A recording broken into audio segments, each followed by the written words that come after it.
All right, what is going on, everybody? Thank you guys so much for joining tonight. I greatly appreciate it. It should be fun tonight. I think this is going to give hopefully a little bit of exposure for I think anybody who is not overly familiar. I think with what it is that Driftless Glen is doing. This will give you guys a really good idea.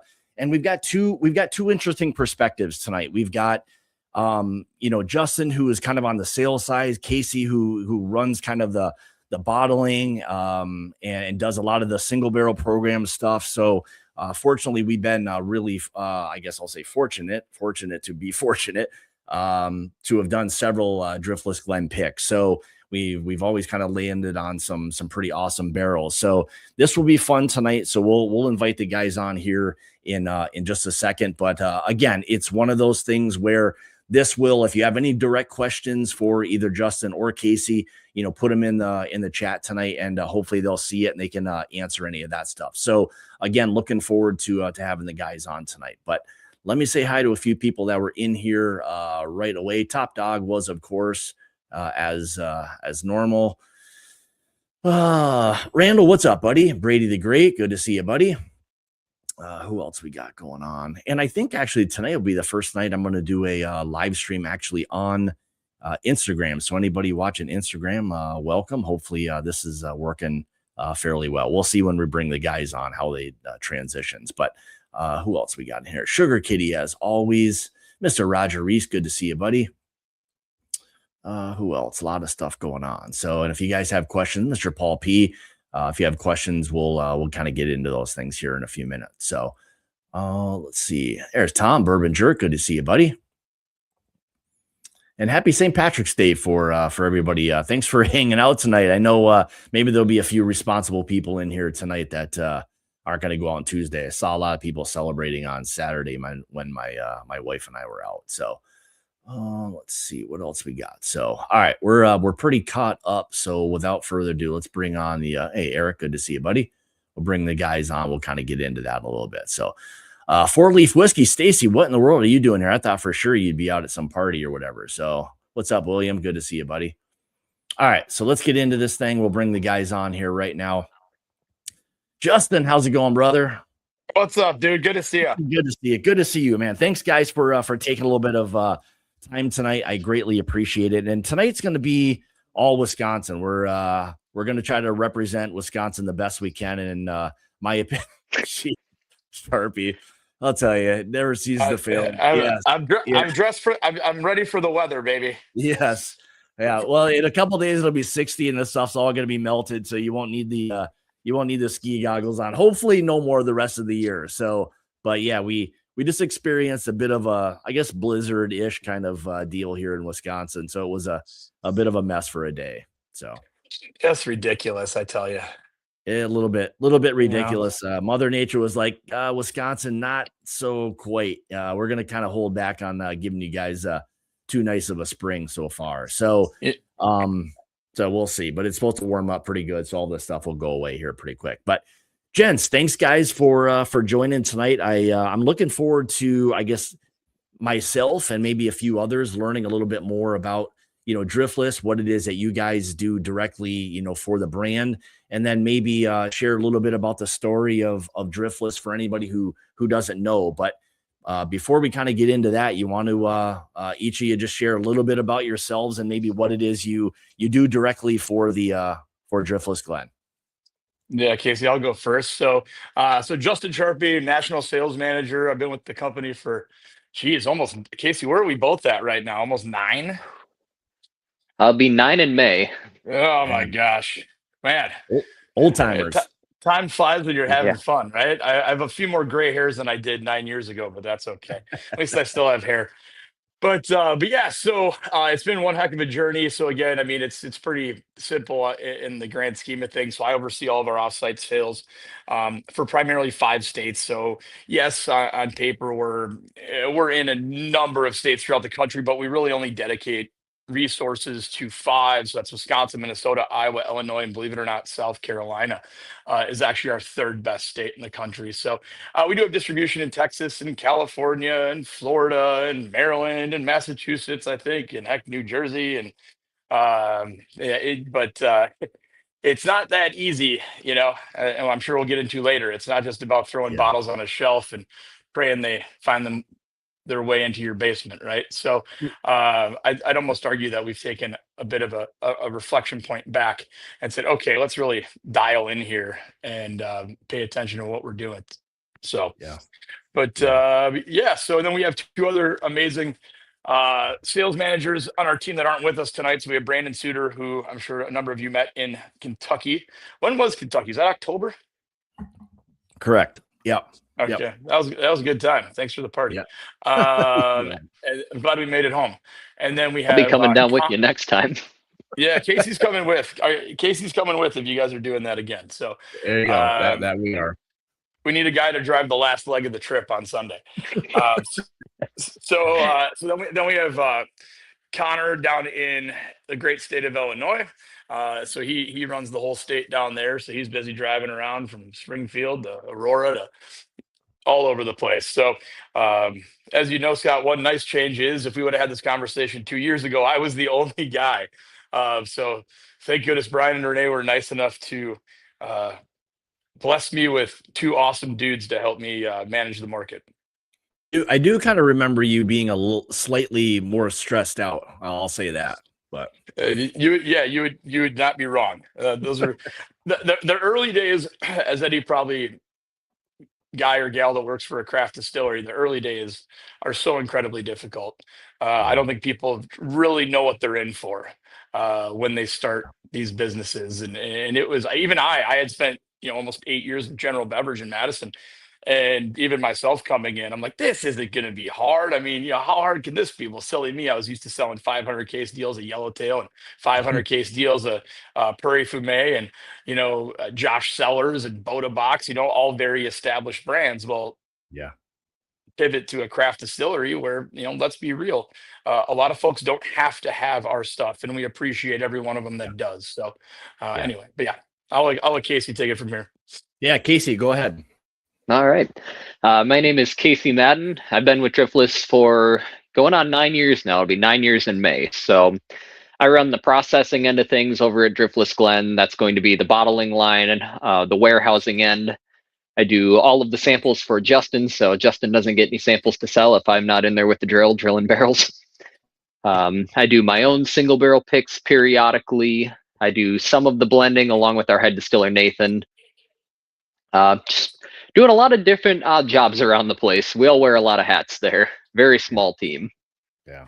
Well, that's important. I mean, I think the combo of what it is that everybody does there. I think with what, Nathan does in producing the whiskey, I mean, it kind of all becomes a full circle thing. And for me, like knowing what it is that you guys do and the production that's there and the amount of work that goes into what it is that you guys do, it's rewarding for me, I guess, from the standpoint of being able to, I guess there's a little bit of pride that's there, knowing that it's such great whiskey from the state of Wisconsin that you guys are making it here. You're not sourcing this stuff, so it makes it a little bit more special knowing that it's pretty darn fantastic whiskey. And, really, I would say over the past, I guess for me, couple of years and running the club and on all of that with Jason, it's really garnered, I think, a reputation of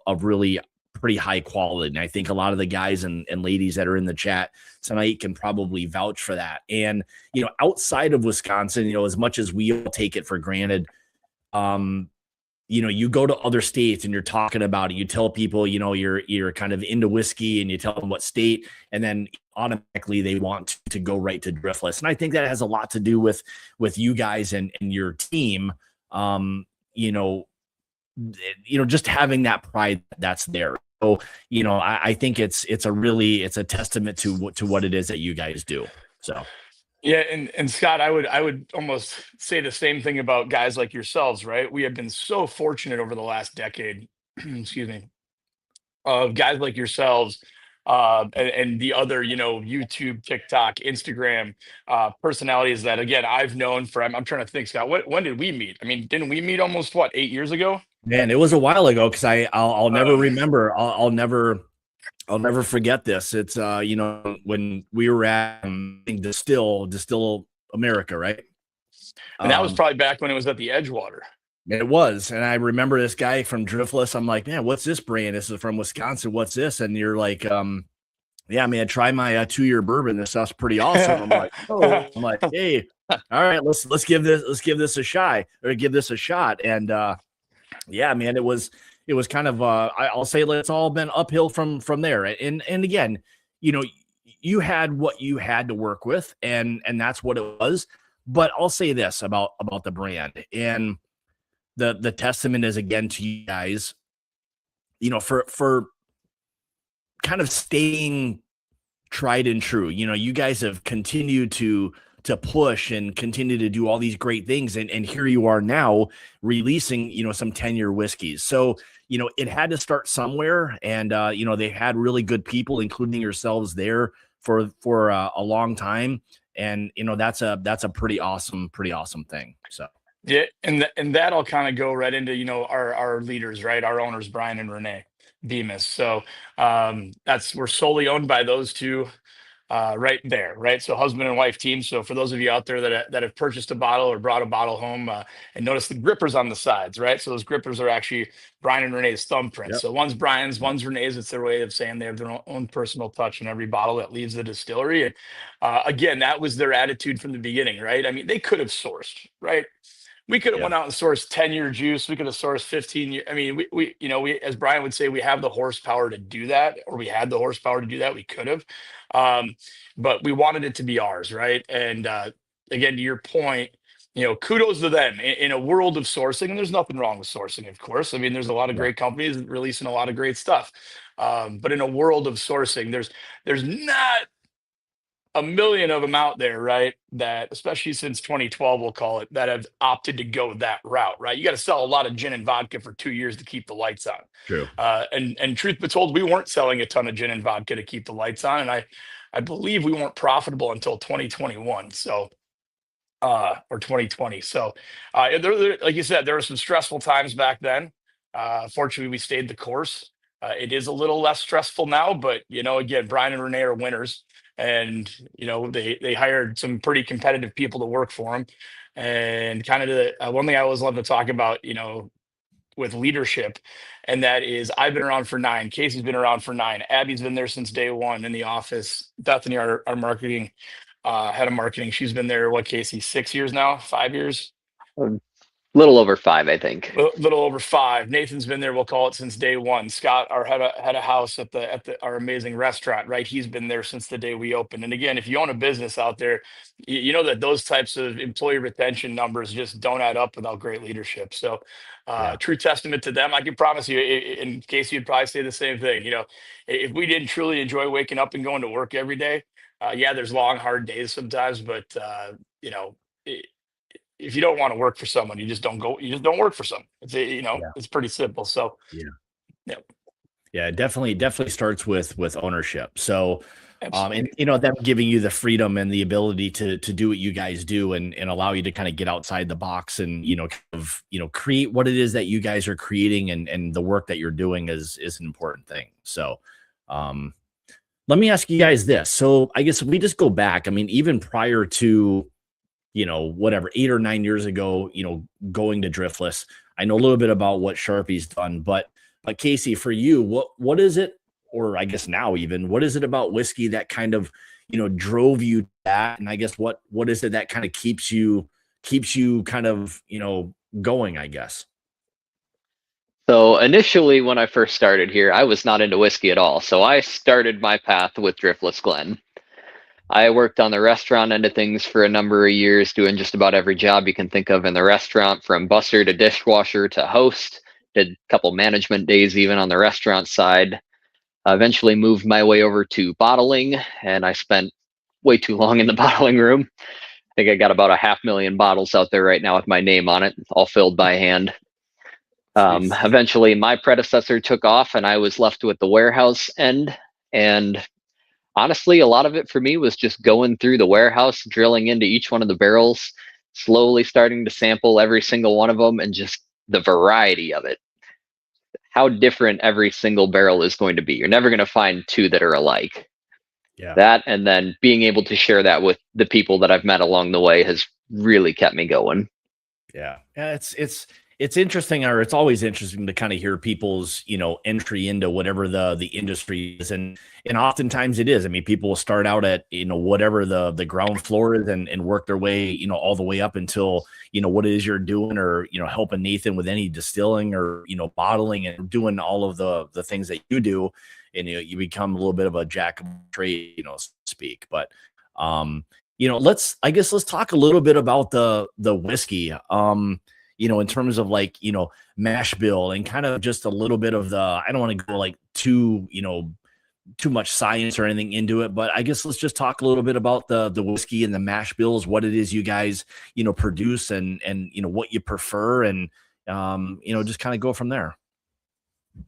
Let it. You want to start, Justin? Well, Casey, you can go ahead with this. Okay. I should warn you, Scott, the size of our portfolio keeps growing. So everybody strap in. We got about 30 minutes of Casey rattling off every spirit that we currently make. Yeah. I'm just kidding. Go for it, Casey. Yeah. Go for it, Casey. So obviously, primarily bourbon. Our main mash bill for that is 60-20-20, 60 corn, 20 rye, 20 malted barley. We've played around with some variations over the years. We have our wheated bourbon now that's substituting the rye for wheat. I've done a few high rye mash bills. I've done some high corn mash bills, a couple experimental things we just haven't even released yet. On the rye side of things, that tends to be my favorite. We do a 75-25 rye. We also do a 51% rye. The rye is always my favorite, hands down. That's what I keep coming back to every single time. That's actually what I have tonight. But along with the rye, we also do a malt, 100% single malt. We've done some smoked malt. And then in the last couple of years, I've really been getting into the experimental side of things. So I've got about 20 experiments going at any time at the distillery. That's going to be all of our finished product, any variations on aging, a couple experimental barrels, mash bills, anything like that. Jesus. I've been having a lot of fun with that. At this point, they kind of leave me free reign and just say, well, if you think it's going to be good, here you go. Go for it. I mean, I think there's something refreshing about that. I mean, I think for you guys that, you get in there and you're tasting through all these things, and Nathan is the one, I think I'm guessing you're probably working a lot with Nathan, doing a lot of what it is that he's doing, whether you're, directly distilling or not. I think there's a major correlation there to you guys and everybody who's kind of a part of that team. So, I think for you to distance yourself either from him or whatever would probably not be giving you enough credit. I think there's probably a lot that's there, not to take any credit away from him, but you're seeing the results of what it is he's doing and managing a lot of those barrels. So I guess from a daily or weekly or monthly standpoint, when you're kind of going through some of those barrels and the whiskeys, what is it that you're looking for? I guess I'll say for both, blends, single barrels, and then, obviously things are going out to the masses. So how are you, separating those kind of components to know what it is you want to kind of allow out there, in those bottles? Yeah. So for blending, I'm looking primarily for consistency. So I try to find a little bit of a variation, blend them all together. I want to try and keep every single blend as consistent as possible across the board. With single barrels, if I have anything that's a little more wild, any one note that stands out, I'll mark it for single barrels. If Justin were to put in a sample request, which I'm getting your samples pretty soon, don't worry. What thanks, I'll Casey. do is I hope you've been enjoying your time off for Pete's Peppers, man. Been waiting. Been waiting weeks. Yeah. Well, anyway, for Justin's samples there, I'm going through and I'm pulling samples out of an entire row at a time. Each row is 100 barrels. There's really not a whole lot that I like to separate out. If I start pulling things out that I don't like, who's to say somebody else isn't going to love that? So there's only one real specific note that if it's in there, I won't send the sample out. But other than that, it's up to Justin. It's all subjective. All right, can you share what that note is? I mean, other than it being like I mean, other than there being something like totally crazy, is it something that you're willing to share in terms of what that is? What is it that you, I guess, don't enjoy or don't feel that other people would enjoy that particular note? I don't come across it very often, but every once in a while, a barrel will pop up with the Sharpie marker note, and I cannot stand it. Okay, a lot of bad things with that whole Sharpie thing, I guess. You know, it's like, yep. Yeah, it doesn't bring a whole lot of good sometimes, does it? Can't catch a break.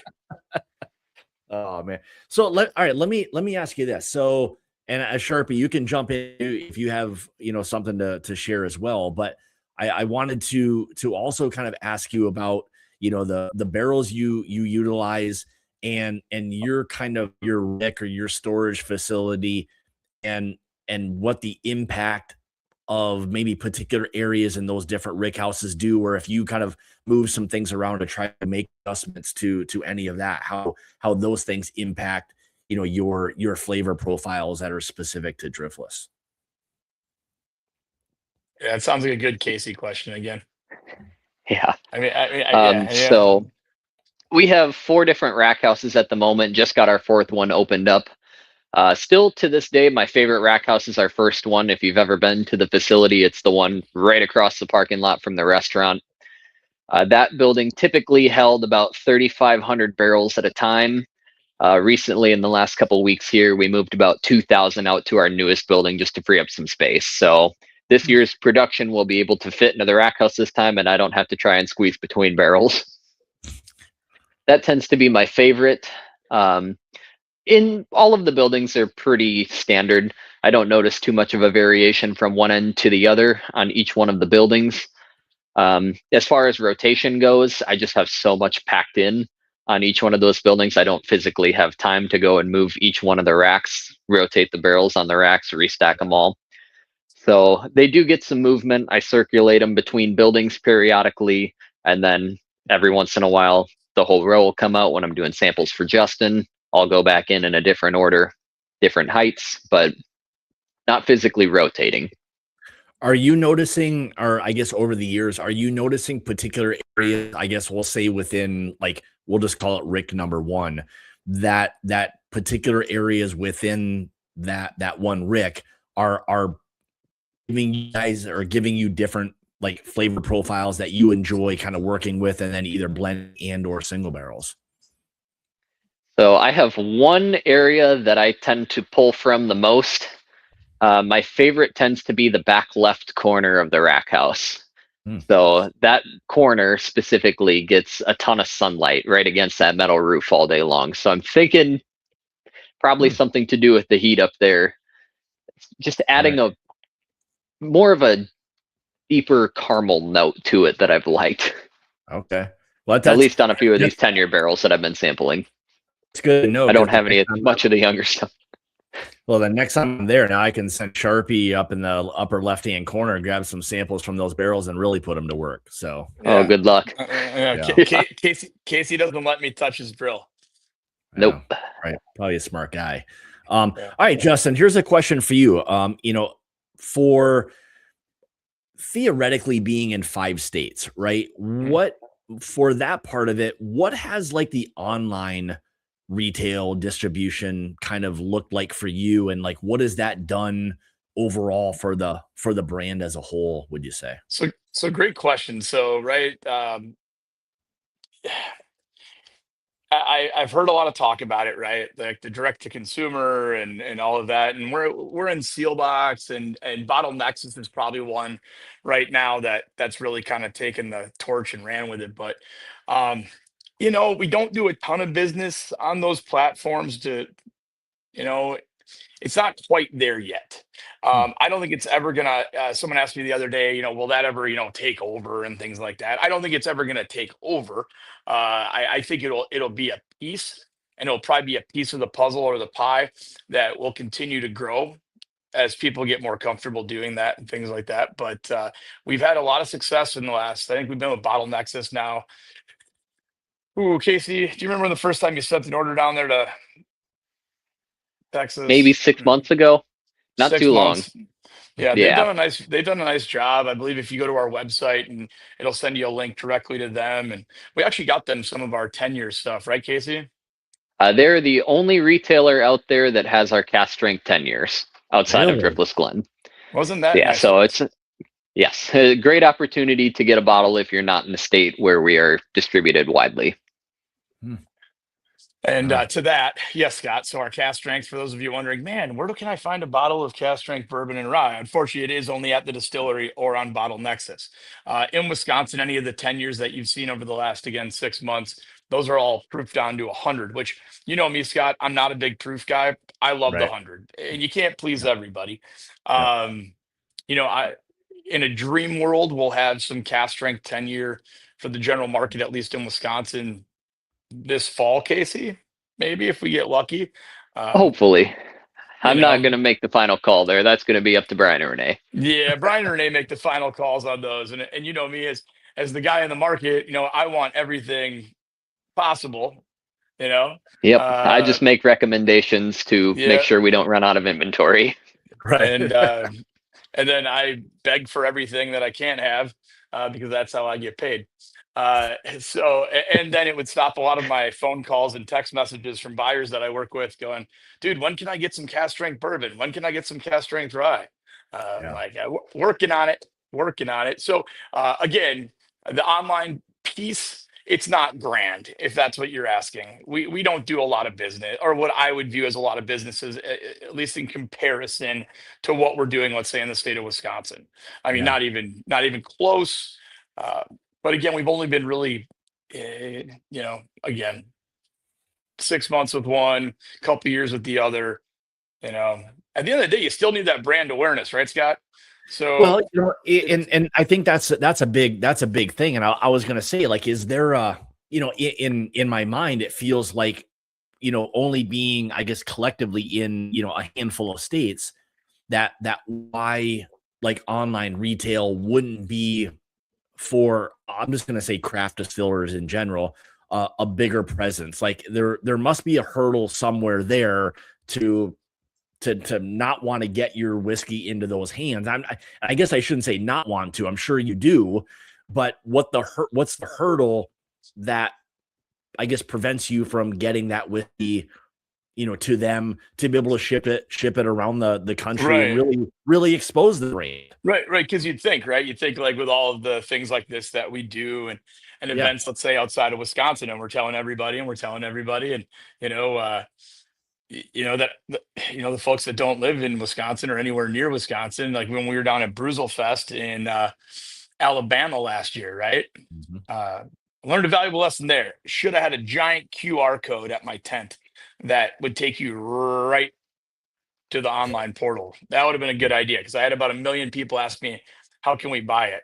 And I mean, you've been to Whiskey Fest. Oh, Seal Box, Bottle Nexus. They don't remember that stuff Yeah. the next morning. I wish they did, but Yeah. yeah. So I think it's a piece. It's a good tool. In my lifetime, I don't think it'll ever take over or anything of that nature. But I'm 42. I'm on the wrong side of it. Maybe in Casey's lifetime, but Yeah, it's a good hopefully. it's definitely a good piece. But you're right, Scott. I've always been kind of curious, right? So you know, it's probably a Bethany question, honestly, the volume we've been able to do. But I Yeah. mean, Casey, just ballpark me on what you think you've sent down there for bottlenecks. Like 80 to 100 cases so so you far. do 80 to 100 cases. So we'll call that in a Okay. dream world, we end up doing 250 total on the year. I Yeah. mean, it it Yeah. it puts gas in Casey's truck, but that's about it. Well, and I guess that's the thing, like, it feels like there would be like a percentage, or an allocation, a percentage of allocation, as to, going to these different, major online retailers, so they can get whatever, a bottle of Driftless to somebody in the Pacific Northwest, people who know about it, but have the ability to necessarily get it unless they go to the online, the online distributor. So, I don't know. Like, I feel like, it just feel like, from the outside looking in, it feels like it's maybe still an untapped type of market that that hasn't been fully, I guess, taken advantage of. It feels like, because I mean, I know in my travels and going around and just talking to people in different states, how much of a reach there really is, and I think how much of a demand there really is, and I feel like, I guess, the demand would be there if you were able to get your whiskey into a lot of other people's hands. I mean, personally, but yeah,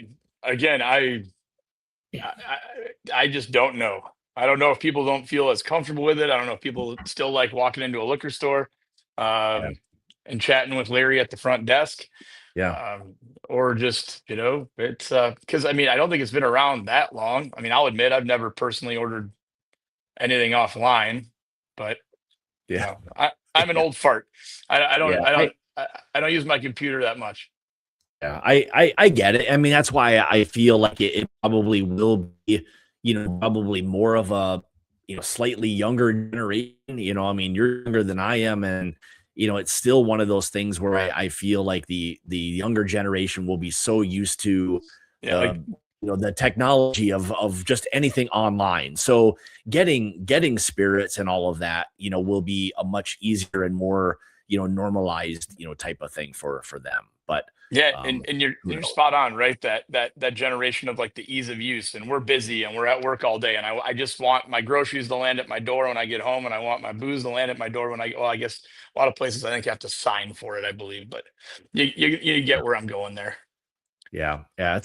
It's an interesting perspective from, that side of things. I know when we do a lot of the barrel picks and the amount of whiskey that goes to a lot of different states, always, makes me think like, man, why is there not more of it kind of happening that way? But, I'm sure there's some logistics and everything that's, more than just, what it is that I'm saying. So, Yeah, but yeah, because I'd always, you're spot on, right? Where let's say we do a barrel pick with you guys, right? And it goes through that portal. And then that portal also just happens to carry our everyday lineup, right? And they yeah, get through that one bottle of the barrel pick that they bought from you guys, and they're like, oh, this would be awesome if they go back, right? And they go back to that portal and then order, just a Driftless Glen cast strength bourbon, let's say, right? yeah, Just an yeah, everyday sipper. And I would argue that if Casey and I are projecting, let's say 200 to 250, it's not quite there yet, right? With the repeat buys. yeah, yeah. And who knows? Maybe the faithful are they all hold out for your next barrel and all of that, right? Yeah. The donuts. Yeah, a lot of those. I mean, we've pumped out an awful lot of them, and it's one of the things I think, within the club that people really look forward to, every year, whether it's, a little after the holidays or whenever we're able to get them out. But yeah, it really has become um a big following. They all sell out pretty damn quickly, within a day or two, they're all gone. And again, I mean, I think it just goes back to what it is that you guys as a distillery in the state of Wisconsin are doing, to compete with everybody that's out there, nowadays. I'm sure is not an easy task. And I think for, again, a small-ish distillery in Baraboo, Wisconsin, who's really competing with, the big boys that are out there, and the quality whiskey that you're producing, is just again a testament to what it is you and the entire team is doing. So And speaking of the team, Scott, I feel kind of bad. Casey, I forgot to mention Angelica. She's a huge piece as well. So if anybody out there's ever seen, obviously Bottled by Angelica, which has been the last, geez, how long has she been with us too, Casey? She's actually been with us about 9 years as well. On the Geez, yeah. So bottling end for about 5 now, I believe. yeah, so she runs the bottling house, and Yeah, she just is amazing, man. She can yeah. I every could now and then, not do what I do without her. I yeah. rely on her almost daily. She's one of uh, those people that is very self-sufficient. I can get something set up in the morning, which allows me the time to go out and pull all the samples rather than having to stand in the bottling house and monitor constantly. So very appreciative to her. Yeah, and what's kind of wild too, Scott, is we've we we're doing, like, let's call it 12 times the business we were doing 9 years ago. Okay, and we pretty much have the same size team, minus Brandon and Connor in the street. But at the facility, Nathan, Casey, Angelica. There you go. Which is wild. So Casey wears a million hats. Nathan, Angelica, it's just all hands on deck. There's times in the holidays when if we need a barrel pick now and it's 2 weeks before Christmas, like you'll find me in the bottling house helping out. Yeah, And I think Justin will be over bottling. Angelica will stack orders for me. I'll be over mashing for Nathan if he needs help. Nathan will come over, help me dump blends. So just really depends on the time of year, but we're all doing multiple different jobs at a time usually. Yeah. Well, I mean, I think that's just, to all of your credit, it's you guys producing and ladies that are producing, the great whiskey, I guess let's go back. Let's go back to that a little bit, because I think a lot of times people will ask, me specifically, how is it that Driftless Glen is able to produce such, great whiskey, because oftentimes, we've all been to a lot of other craft distillers, and sometimes you're just kind of not sure about it, or, there's just something that doesn't work for you. So, for you guys with the mash bill and the barrels, I don't think we even touched on like who you use for barrels, but that entire process, what is to you guys that really allows for you to have the flavor profile and really the quality whiskey that you have? Like, what is that? Oh, one thing I would say first is, so Driftless Glen, right, Scott? So the Driftless region, right? So the area that the glacier parked its little rear end in 20,000 years ago, wherever the heck it is. So the Driftless region has some of the, I'm going to take a page out of Kentucky's book real quick, has some of the best water quality in the world. Okay. So the Driftless region's won numerous awards for water quality and things of that nature. So it all starts with great water, right? Great water makes great whiskey. And I think that's, if you look at, from a geographical piece where some other craft distilleries are located, I don't know if they're really known for their amazing water quality, without naming any names, right? Yeah. So that's the first piece, and I'll let Casey dive into the other part of that. The other one is going to be a lot of the variation in the climate we get in Wisconsin. Like this last couple days here, we've gotten a ton of snow, had basically an ice storm on Sunday, and 2 weekends ago it was 75 and sunny, no snow on the ground. So that variation works great for me in the rack house with expanding and contracting the barrels. So it really sucks more into the wood and then pushes it back out. So you're getting a lot more of that whiskey circulating inside the barrels. So a lot of it is also climate, as well as patience. Lots and lots of patience. Yeah. Takes a lot of time and a lot of effort to put up 10,000 barrels and sit and wait on them to be a minimum of 4. Yeah. And you said your char level is a 4, correct? Yes. Yeah. Standard's been 4. We've used 3 in the past. I have a couple other ones at lower char levels, but 4's been the standard. Well, and when you start talking about conditions, we get, I'll say really hot in the summer, right? Shorter period of time, of course, but very cold. I mean, we see major swings in terms of temperature. So, I've always felt that, oftentimes, Kentucky and some of these other states will talk about all of that. But, I think our swings, arguably are even more than what you get in Kentucky and Indiana, all this between the extreme cold and the hot. Maybe we don't get as hot for as consistent a period of time as like Kentucky and those states. But, we have other factors and conditions that really kind of play into it. So it feels like, and again, the Driftless area, it just feels like a really good kind of recipe for being able to introduce whiskey to a lot of different, temperature variances. So. Yeah. And for those of you out there that have never been up to the Driftless region, I mean, it's so cool, especially if you're coming from let's say the east side of Madison and get off on the Lodi exit, okay, and take the Merrimack Ferry and come in the back way into Baraboo. And it is not that unlike, I would argue, the drive that we took into Bardstown. Yeah, You got a lot of rolling hills and Devil's Lake and all that. I mean, it's gorgeous countryside. it You is. know, Have to it make a really. stop through Devil's Lake. Yeah. Yes. If you come visit us, please go to Devil's Lake. How that is naturally created, I have no idea, but Yeah. it looks like a screensaver. So It does. It does when you kind of get up and you're doing any hiking and you're way up.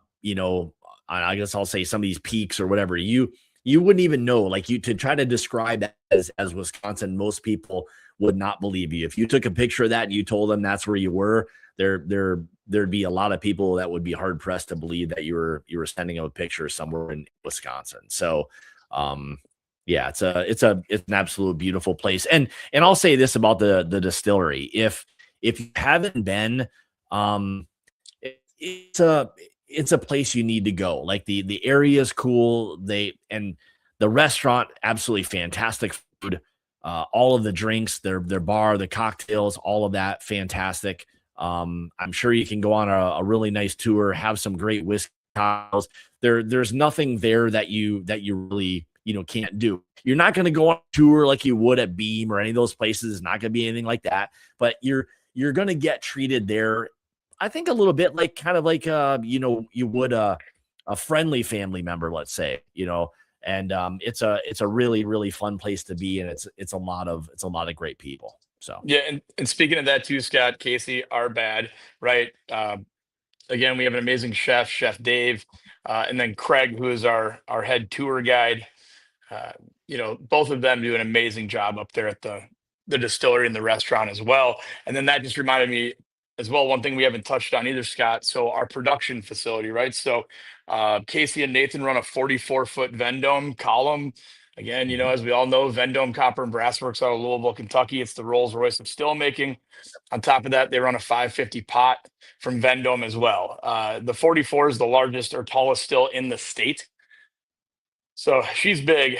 Allows what, Casey? You guys to do 50 barrels a week with just you two? Yep. Mostly just Nathan. 10 barrels a day, 5 days a week. right. Yeah, it's pretty massive. At least, And that's people tip 8 to 5. Yeah, that's 8 to Could 5. run a right? continuous and double that easily, but got to do a second shift for that, and I don't have the demand yet. Not the demand. All right. Well, Yeah, I'm trying. I'm trying. Maybe soon. Yeah. Keep selling that whiskey there, Justin. So Doing my darndest, dude. And that, I don't know, Casey, have you ever heard the real story on that? I've heard an old wives' tale. I should have asked Brian and Renee last week if there's any truth to that. So the old story is what they thought they initially ordered.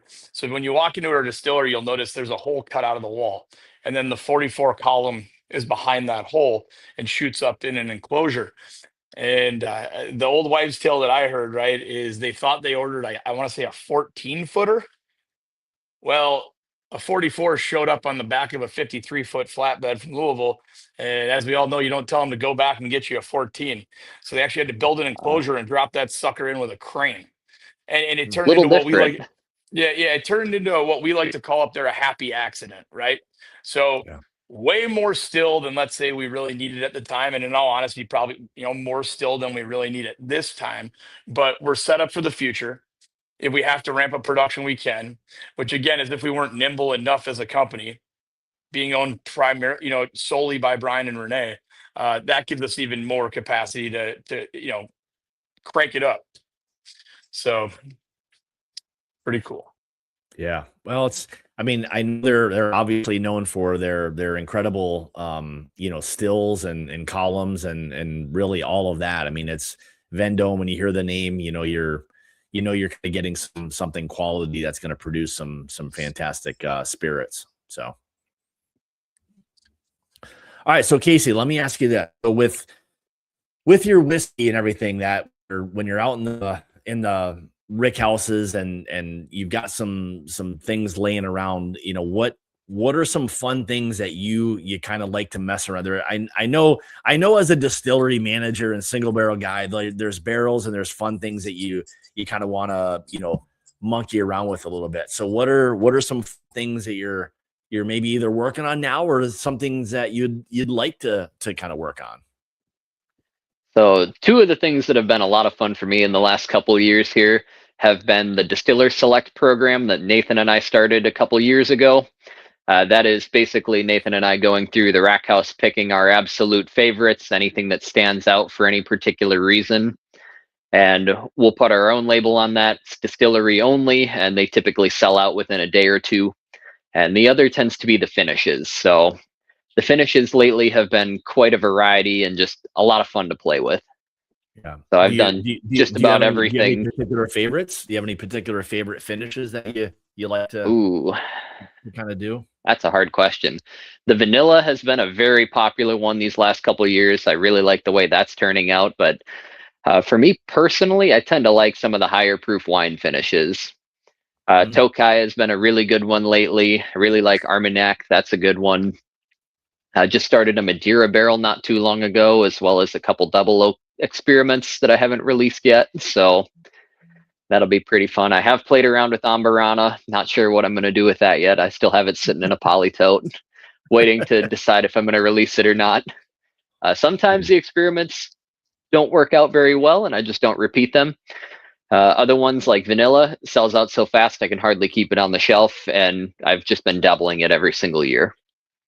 So speaking of some of the finishes, so like when you say the vanilla and all of the other finishes that you have, I guess kind of talk a little bit more or share a little bit more behind what those are and kind of what the process for your finishes really is. So over the last couple of years, we've sought out a few different barrel brokers that work with companies worldwide. So now that I have these relationships built, they'll just reach out to me with a list of barrels and say, hey, I have a shipping container coming over from Portugal. Is there anything you're interested in off this list? And I can just pick off a list, anything that sounds unique or fun. Sometimes I do take some recommendations from the whiskey community.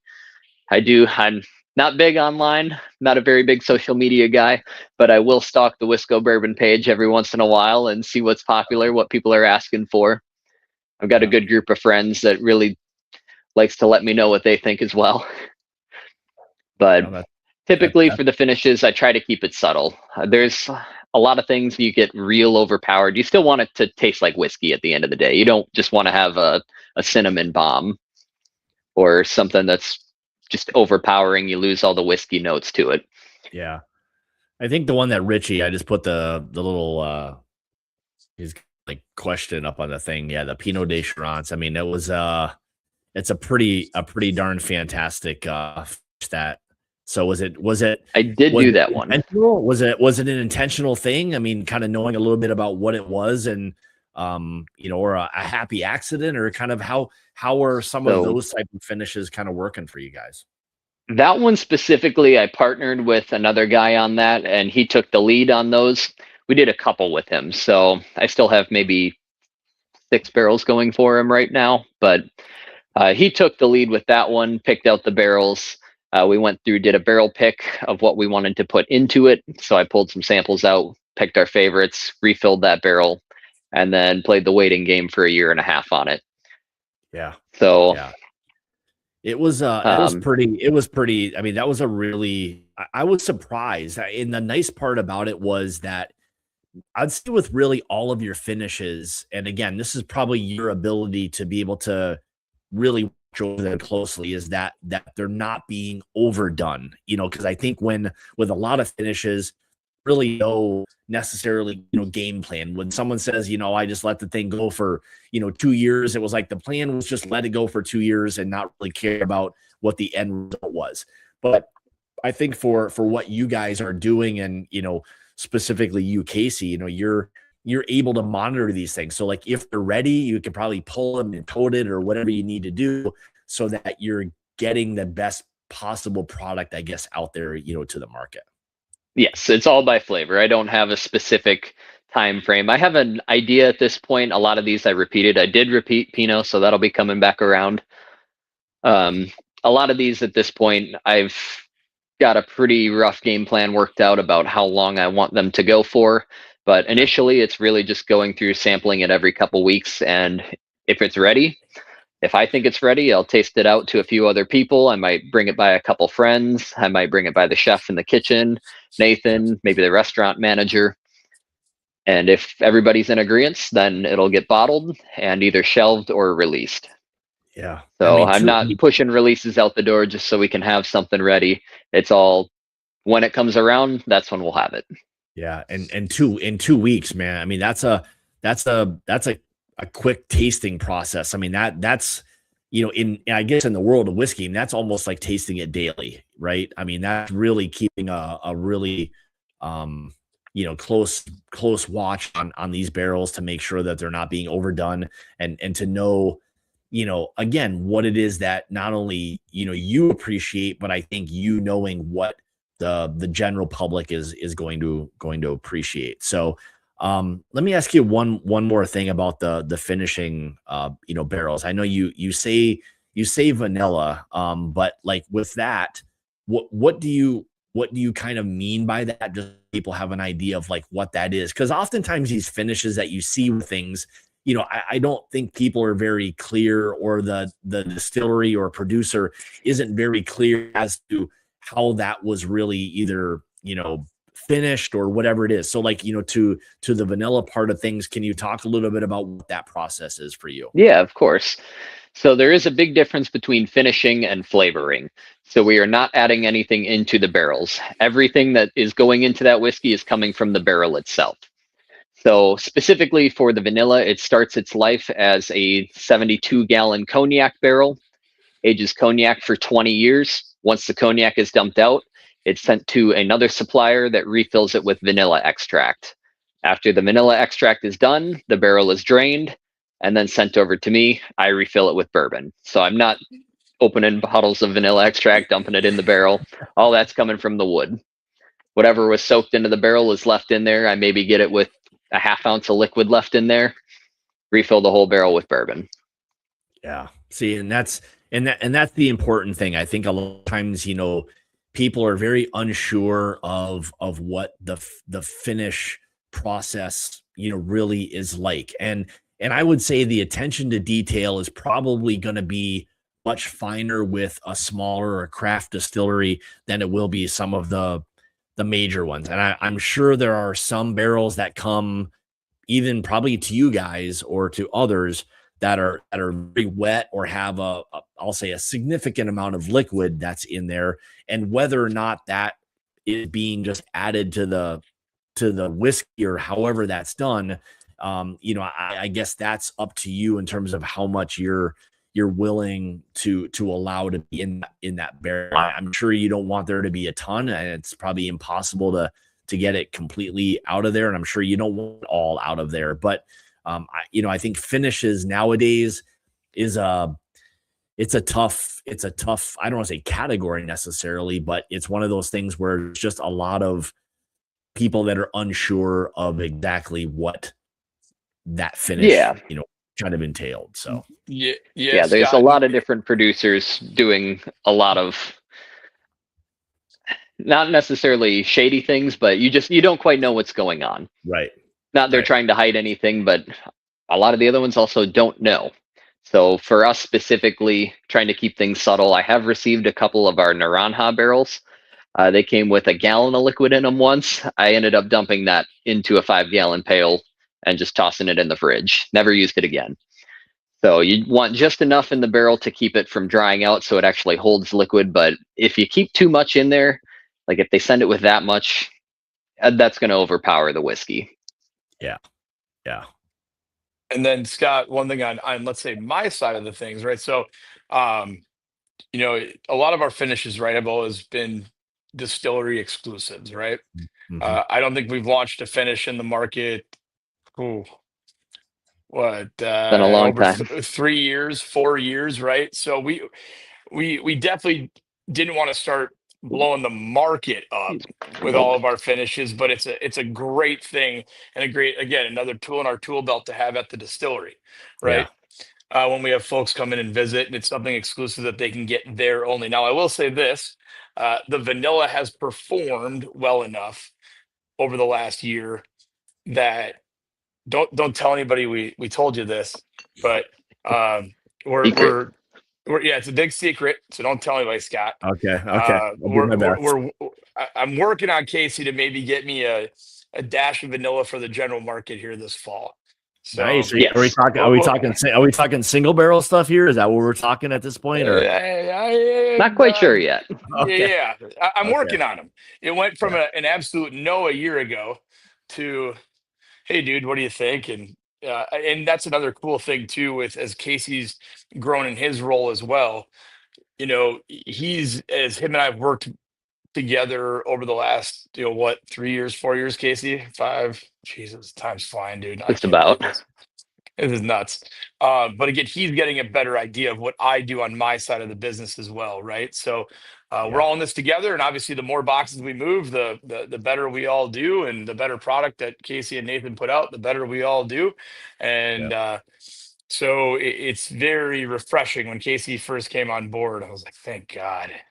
The dude we had in his role previously is like pulling teeth to get barrel samples. I'm like, dude, this is how we're trying to keep the lights on here.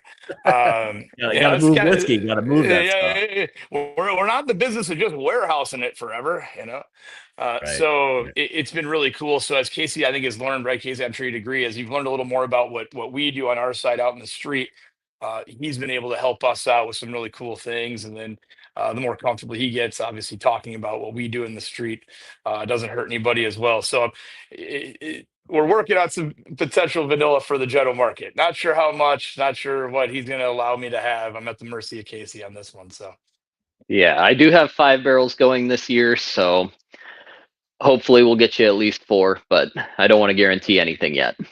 Yeah, we'll see.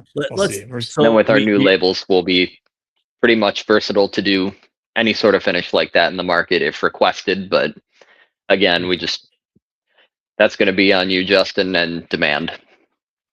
Yeah, I guess we can before we wrap it up, I guess I'll bring this back to as a group. I mean, I think we've always appreciated, everything that we've gotten, and we've really been able to, it feels like, with us doing it for as long as we have, we've really done it from the time when it was really 5 years old, like maybe even before that, to be honest, right around there anyway. And now we're like seeing the evolution of these flavor profiles and ages and being able to kind of taste through things. That's been really fun, and it'll be nice when and if it's available. And I'm sure we can all discuss this or whatever at a, different date, but to start to get into some different things and really start to, spread some of these different fishes around, maybe to get some of the guys within the group or whatever. But, bringing it back to the single barrel program, I mean, has that been a really a big thing for you, or is that kind of a niche thing, or is it just kind of something that, you do because there's still a demand for some of that stuff with these groups? I'm sorry, Scott, are you talking just single barrel program in general? Like our just in general. Yeah. Your single barrel program in general. So the early days where barrel picks came in huge with Driftless Glen, let's say again, 8 years ago, 7 years ago, that's when we were dumping 25 and 30 gallon barrels. I was new to the industry. We had a lot of pressure on us. I didn't have a whole lot of options to move volume, right? Nobody was just stacking, 5 case stacks, 10 case displays, 15 case displays of general product from any craft distillery out there. And if you need to go find volume, you got to go find some barrels back then, right?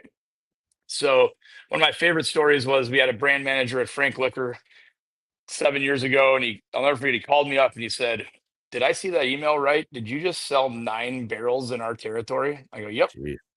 He goes, "What are you thinking?" And I go, "What do you mean, man?" I go, "Selling barrels." Because if they buy a barrel, they put it on display, right? And they're excited about it. Yeah. And they talk about it. And he goes, "You realize if you sell all these people these barrel picks and it doesn't pull, they'll never do it again." And I told him, I said, "Man, with the pressure we're under, that's a risk I'm going to have to take." Yeah. And we were so fortunate that all of them, for those first, let's say 10 accounts with Driftless Glen that pulled the trigger on barrel picks back then, it did pull. And they're still barrel pick customers to this day and typically just reload. So we were so very fortunate. And that all goes all the way back to the consumer, right? So without you guys and pulling them off the shelves and doing all that, That doesn't happen, and that's not lost on us either. And that was just we were so very fortunate to have guys like yourselves and other whiskey groups and retailers and retail partners that truly believed in the brand and have stuck with it. This is a long game. Yeah. There's no glory in being awesome for 3 years, right? Yeah, exactly. Right. We've all seen brands come and go over the last decade that, man, were they hot for 2 years, and then where are they now? Yeah. I don't know. It beats me, right? So I always look at the liquor industry and the craft distilling industry in particular. This is the glory is in hopefully someone else is doing this with someone else in 40 years from now, right? Exactly. When I'm like sitting on my laptop trying to figure out how to sign into a live feed, I'm like, oh, who's the new sales guy? And I'm 82 years old. I'm like, that guy doesn't know how good he's got it. We paved the way. Well, I mean, going back to it, I mean, it's just a testament to what you guys have been doing over the years and the grind that it's taken to get to this point where you're now releasing, whiskeys that are, age stated as 10 years old. I mean, that's a big deal. I mean, there's a lot of other big brands out there that have whiskeys that are double the age or way more. But I'll tell you, for what it is that you guys have done and really just continue to pump out incredible whiskeys, bourbons, ryes, all the different finishes that you guys do, all while having a great distillery, restaurant, and great people. It's a really big deal. So it's something you should be proud of. Thank you. Hold on, Casey, can we record that? Send that to Brian or Renee. Yeah. Well, they can watch this back. They can do whatever they want with it. So, all right, I guess before we wrap it up, let me ask you this about Driftless Glen and, everything that you guys are doing now. What are you generally like looking forward to, in the near future and maybe even beyond a little bit? What's that look like to you guys? I don't know. Casey, you want to go first? You want me to go? You can go first on that one. I've got something in the very near future, but you can go first. Yeah, I mean, for me personally, I don't know if Casey would agree with me or not. We've always said, Scott, right? Our bourbon's good. It's really good, right? We'll go good, really good, right? Our rye, spectacular, right? I'd say that with a straight face any day. That's where we shine. That's where we shine. But I really think with our climate, I think our sweet spot in our bourbon is going to be 12 years old. I think 12 personally is going to be where she starts to shine. Where we can maybe start going toe to toe with some pretty special people. So I'm really excited for a year and a half down the road, we'll call it. I'm really excited. We're getting close. Yeah, it's crazy. I mean, I remember sitting in the office 8 years ago going, man, I can't believe, oh, geez, guys, in 7 years, we'll have 10-year. And then we're sitting in the office, we're like, oh, in 2 years, we'll have 10-year. And then, again, we're, to the best of my knowledge, Scott, you can correct me if I'm wrong, I'm pretty sure we're one of the first craft distilleries in the state of Wisconsin to launch a 10-year unsourced bourbon and rye in the general market. I'm sure some have maybe released it at their distillery in very small quantity, but to be able to have the load to send it out into the general market, not just at the distillery. Oh, we have 2 barrels. Everybody have fun with that one for a year. Right. So it's pretty awesome. And that also, sorry to ramble on, but it also, I'm just, as you're asking these questions, I'm remembering old stories. It takes me back to my first time I met Brian and we're walking through the Rick House. And at that time, we probably had 2,000 barrels laying down. And I thought it looked like 1 million. And I go, dude, Jesus, what are you going to do with all this? Yeah. He's like, what? Lay down more. I'm like, okay. All right, here we go. Let's just keep laying down more. Let's do it. And it's put us in such a great spot. Again, more on a national level, if that day ever comes, that we have the juice to supply that demand if that ever were to happen. So that's pretty awesome. And then again, I'm most excited short term. Casey's telling me August we will have weeded bourbon, 5-year weeded bourbon back. Did I steal yours, Casey? Damn. Nope. I got something different. You got something else? No, Okay. 5-year So bourbon for single barrel picks. So that'll be out to the market, not just distillery only. So Okay. after about, what has it been now, Justin? 3 years, 4 years since our last run of weeded, but yeah. after 3 or 4 years now, we'll finally have some single barrel picks available again. Yeah. So They'll be coming around. I'd say selfishly, we were looking forward to that. I mean, I got to try it. What was it, a couple of years ago that you released it, and it was like gone immediately. Like it was just none of it. And it was very unique. And I was like, man, from that day, like I knew like at some point we were gonna have to try to get our hands on some of it just because of how unique and it was just a different profile. It felt like and worthy of being able to share to people around the country. But sorry, Katie. Yeah, it's personally, I mean, it's no secret, right, out there in the market that I'm not the world's largest, whiskey drinker. That I'm not getting any younger. So, we keep doing this. I'd like to live past 60.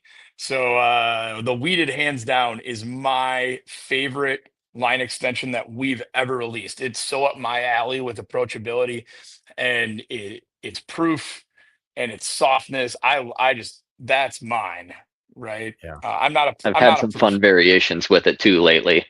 So that initial release we did a couple years back, that was half of it. So the last few releases that we did, we've only released half, saved half. So hopefully within the next year and a half, 2 years here, we're going to have a 10-year weeded as well. Very small quantity, but that'll be fun, as well as some cast strength weeded instead of the standard 96 to 100. Yeah, that'll be pretty impressive. Is the weeded bourbon line something you're continuing to produce a little bit more of to kind of like let that stuff, rest a little bit and really add that to the overall portfolio? Yeah, we'll have enough, Scott. Once we get to this next step in August, Casey and I have ran the easy math, and we'll have weeded right for the foreseeable future. Yeah. Come August, we won't run out again. Yeah, Scott, should I pencil you in for a barrel? Okay, sounds good. Yeah, I mean, I think like we did this last one. I mean, we released not that long ago 3 of them, and again they were gone. I think we had 2 bourbons and a rye, and they were all gone like really, really quickly. Obviously, the demand for the rye is extremely high. I think people know what that profile is and just how unique it is. And again, the bourbons are always, very, very good, and not to say they're not, they're fantastic. And the demand really for anything that we do, Driftless will be in high demand. So I can only imagine, both the joy and headache releasing a weeder will be, when you've got as many people as we do, and when you have, let's just say a couple hundred barrels, maybe, or a couple hundred bottles, maybe, it's tough to spread that around to thousands of people. So that's the hiccup right there. But overall, so sounds good, Scott. So you need 3 or 4 barrels. You need a couple. Yeah, I mean, in all honesty, I mean, you say that kind of jokingly, but like the 3, not this one, but there were 3. We had the 2 bourbons and the rye that we did when we were at our event this year in October. We released those not that long ago through Jay, and within 2 days they were all gone. So the demand is there for us to be able to do these is always going to be there. So whatever you're kind of willing to do for us, we're willing to at least make the consideration for how much it is that we want and what it is that we want. Like, I think we've gotten to the point now, and again, if you're open to those things, being able to do something even different, whether it's an individual finish that we offer up to our group or whatever it may be, and we can work on something like that with you guys at the distillery, we're open to that as well. Whatever you're probably willing to let us do, we're open to that conversation, I'd say. Yeah, it's Scott, now that you've had a chance to chat with Casey, so I'll get you his number as well. You have his information anyway, but that is something we do offer, right? We haven't really had anybody take us up on that offer necessarily. So if you guys put your heads together as a group and say, gosh, we'd really love to do a whatever finish, right? Casey can start doing some research and hunting down barrels. And to circle back to your question about barrel picks, the way the barrel pick market's going right now, go 4 years ago, 3 years ago, right? It'll go 20, 21, 22 in the heat of the barrel picking world, right? Jesus. if you had a barrel to sell to somebody, you could sell it. That's not really the case. That's not the case anymore in the market. Yeah. And I think we're probably going to pivot a little on where back then, if you said, Sharpie, can I maybe get 2 barrels of weeded? I probably would have said, no, Scott, unfortunately, I can't do that for you. Yeah. We don't live in those times anymore.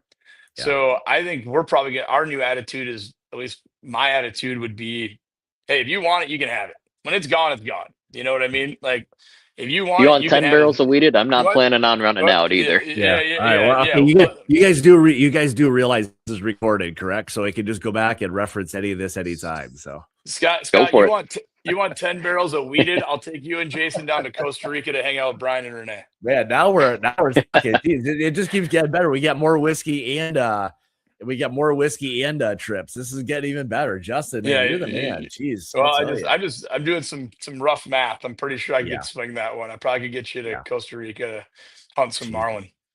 Man, I'll tell you. I mean, we're excited always when we can do, 2 or 3, and if obviously the demand is still there and it's continued to be. And again, to your point, like what you guys are saying, we look at it the same within what it is we do, because there are certain things that you look at that don't move nearly as well as some other things. Driftless has not been one of those that has not moved really well. So that's great from our standpoint, which allows us the ability to, if we want to get more, we can, and people appreciate that. So we can talk a little bit more about that. But I don't want to take up any more of your time. I know you guys gone a little bit over, but I do appreciate. I appreciate you spending a little bit of time and just sharing more about Driftless Glen Distillery as a whole, the area, the restaurant, really everything about it. It's definitely a place that if you've not been, there's a few guys in the chat tonight who've been there and done picks with us or me or whoever it was up at the distillery. So it's been it's an awesome thing. And it's awesome from my standpoint to be able to say that it's basically in my backyard for the most part. So it's awesome. And I'd say you guys keep doing what you're doing. It's recognized out there. I'll say this. So Scott, did you see Chad Huffman's? I did. I put it up there. I put it up on the screen before. So do we have any other questions we want answered before jumping off here? Yeah, whatever. I'd say if there's anything else you guys want to share, or if there's any other questions in the chat, feel free to put them in there, and maybe we'll spend. Got to learn how to access the chat. You should have.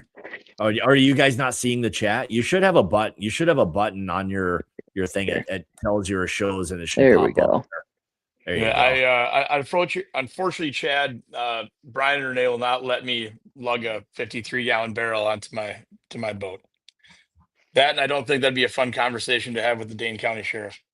Yeah, that's definitely a must visit. Yeah, Jason Coates was there maybe a couple of years ago at this point when we did our selection, and that was a lot of fun. I think we only did 2 at the time, I believe. But yeah, we're coming up on I think we've done, I don't know if we're at 13 already or if we're at 12. I don't know, Jason Coates probably knows, but we're at a lot of them. I mean, we've been doing them consistently, at least a couple every single year now for the past 5 years, I'll say. So it's been a lot of fun doing these, and being able to just taste the progression of the profile has been really, really fun and kind of unique. So what's real quick too, Scott, one little tidbit here. If you're potentially interested, I did get a semi green light. I'm gonna take it as a green light, but if you'd be at all interested in possibly ripping a 10-year single barrel rye, I might be able to get you a barrel of it. Yeah, I mean, and again, even we don't. Who gave you that green light? Yeah, I mean, we can do things different. We can do these. I think that's what Brian said. Yeah, man, this is the fun part about these things being recorded. So, I mean, I don't know if that's vodka or whatever right now, but yeah, we can go back to the tape. That's for sure. So it's water. We're open. we're open to whatever it is you guys have, be able to share something different, unique that a lot of other people don't always have the ability to get. And even if people are able to get it, there's a lot of people that aren't close enough that can get these bottles, regularly. So to be able to do those and send those out to people within the club is a really fun thing. So yeah, I mean, we're open to whatever it is you guys, kind of have on the table. So Then, and Scott, I'll wrap it up too by just saying thank you to yourself and Jason for being long-time supporters of Driftless Glen, and obviously thank you to everybody who's watching right now or listening right now, and then watching tomorrow and the days after that. It's one thing to pick a barrel; it's another thing to sell a barrel, right? So again, like I said earlier, it's not lost on us. We truly, all 8 of us, right at Driftless Glen, truly appreciate every bottle that comes home with you. So a big thank you to everybody, not just the guys that are facilitating. But Scott, I do appreciate you and Jason a ton as well, right? Yeah, absolutely. We appreciate it. All right, Casey, one question for you. Can you answer that? And then I'll let you go, I promise. Yeah. Finishes for the rye, first time experiments. I do have a rum finished rye coming out later this year that I'm very excited for. This last month here in February, we released a sweet vermouth finished rye that was a lot of fun. Sauternes has been a very good one as well. That one's going to be coming back around hopefully in a couple years here. And then keep your eyes on the social media for any of the Distiller Select ryes. Those are my all-time favorites. And we'll have something pretty fun coming around this Friday as well. Oh, so if you're local to the area, unfortunately it is distillery only, but I suppose it's not much of a secret anymore. It'll be the second ever Driftless Hazmat release. Oh boy. Justin, all right, Justin, this is live. Somebody put one aside. I'll make a trip up there. All right, don't sell them all. Just hold one. Yeah, I want one. All right, I'll have one in the office for you. Hold me one. All right.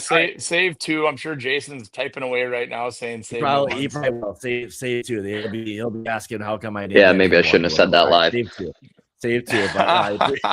But hey, Casey, I almost bailed you out. I was gonna say, all right, guys, I'm gonna find out what this is. Unfortunately, we won't be live, but hey, here's a chance if you want to make a visit to Baraboo, Wisconsin, and Driftless Glen Distillery, and you want a hazmat, then make it there on Friday. So Casey, what's the barrel yield? What's the case yield on that? Looking like 15 cases. So that's going to be a bourbon at 10.5 years and 144. Holy moly! Whoa! That back left corner. All right. All right. Hold 2 then. Hold 2. All right. So I'll God, be there. This is how secretive it gets up there, dude. I didn't even know this was going on. Yeah. See, you're out of the loop. You've been on vacation for a week. Casey's had a couple pours. Things start getting a little looser, and then you just start saying things, and this is how it goes, man. Things just eventually come out. So, jeez, by the end of the night, we're gonna get Scott and his boys a 20-year-old bourbon hazmat. Man, I'm looking forward to. Yeah, I mean, we're already going to see. We're getting a bunch of barrels. We're going to Costa Rica. Now we get hazmat whiskey. Like, there's a lot of things happening. So whatever else you guys are willing to throw out, we're listening. So. Justin, you got anything else? I'll let these guys go. Everybody else, thanks for tuning in tonight. I greatly appreciate it. Before we go, for anybody who wants to know where they can find you guys, anybody want to share where they can find Driftless Glen on all the socials and or you guys, on social media as well. Find us on social. So it's just at Driftless Glen on Facebook, Instagram. If you're looking for bottles or retailers, you can go on our website.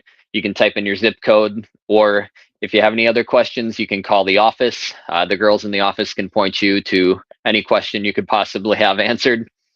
Especially if you're in one of the states we don't ship to very often. Yeah, and then on my side of things, and I feel bad because I always tend to forget 1 or 2, and they get mad when they see these videos. But so we're primarily for our general everyday products. Every Woodman's, every Costco, every Hy-Vee, every Meijer, every Metro Market. Do all the usual suspects as far as independents, right? The McFarland Liquors of the world, Piggly Wiggly's, Liquor Town, Village Liquor, O'Connell's in the Madison area, Steve's. Like I said, Brennan's. This is usually where I leave someone out, and I hear about it tomorrow. But uh,